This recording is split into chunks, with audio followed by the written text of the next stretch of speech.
అందరికీ నమస్సుమాంజలి.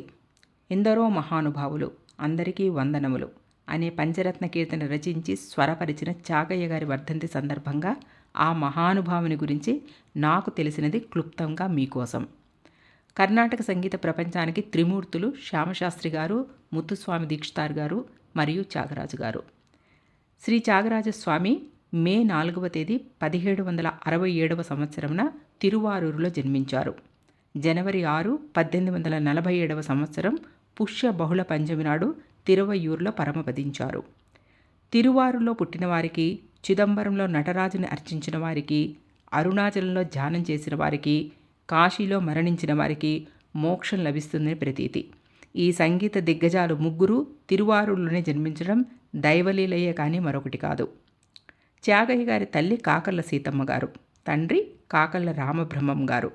త్యాగయ్య గారు సంస్కృతాన్ని, వేదాంగాలని తిరువయ్యారులో అభ్యసించారు. సంగీతాన్ని షొంటి వెంకటరమణయ్య గారి దగ్గర అభ్యసించారు. 13వ ఏటనే నమో నమో రాఘవ అనే కీర్తనను దేశిక తోడి రాగంలో స్వరపరిచి గురువుగారి అభిమానాన్ని చూరగొన్న బాలమేధావి శ్రీ త్యాగయ్య. వాల్మీకి రామాయణంలోని శ్లోకాల సంఖ్యకు సమానంగా 24,000 కీర్తనలు రచించారని చెబుతారు. కానీ మనకు అందుబాటులో ఉన్నవి 700 నుండి 800 వరకు మాత్రమే. త్యాగయ్య గారి తండ్రి గతించిన తర్వాత అన్నదమ్ముల పంపకాల్లో త్యాగయ్య గారికి వారి కుల ప్రతిమలైన శ్రీ హనుమ సమేత శ్రీ సీతారామలక్ష్మణ విగ్రహాలు వచ్చాయి. వాటిని అమితమైన భక్తితో పూజించేవారు. రాముని మీద ఎన్నో కృతులను రచించి వాటిని స్వరపరిచి వాటిని భక్తితో గానం చేస్తూ కాలం గడిపేవారు శ్రీ త్యాగయ్య.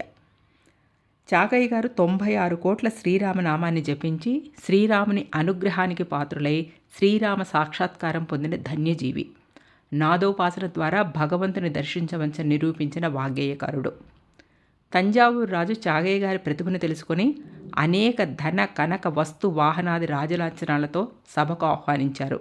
కానీ నిధి కన్నా రామ సన్నిధే సుఖమని వాటన్నిటినీ తిరస్కరించి ఆ శ్రీరాముని మీద తనకున్న భక్తిని చాటుకుని జీవితాన్ని ధన్యం చేసుకున్న పరమ భక్తాగ్రేసుడు శ్రీ త్యాగరాజస్వామి.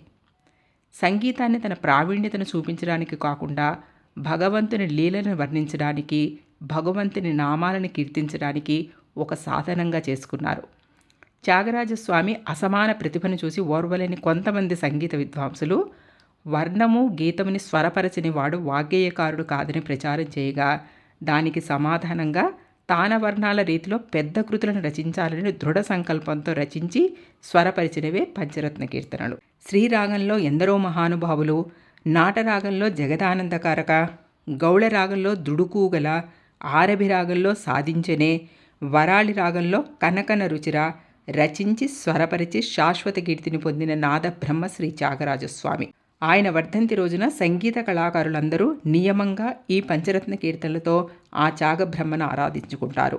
ఆ రోజున తిరువయ్యారులో త్యాగరాజస్వామి సమాధి దగ్గర జరిగే పంచరత్న సేవను చూడడానికి 2 కళ్ళు చాలవు.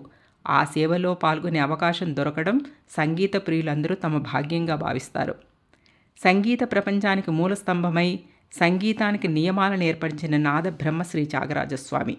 ఆ సంగీతం 2 శతాబ్దాల కాలంగా ఎంతోమందికి ఉపాధిని కల్పిస్తూ వారి జీవితాన్ని ఉన్నత స్థితికి తీసుకొని వెళ్ళి కీర్తిని సంపాదించి పెడుతూ ఉంది అంటే ఆ త్యాగబ్రహ్మ మనకిచ్చిన సంపద తరగని సంపద, అంతులేని సంపద, పరిమితం లేని సంపద. ఇహంలో కీర్తిని సంపాదించి పెడుతూ పరంలో మోక్షాన్ని ప్రసాదించేదే ఈ సంగీతం. ఆ నాదబ్రహ్మకు ఈ సందర్భంగా నా ఘనమైన నివాళి.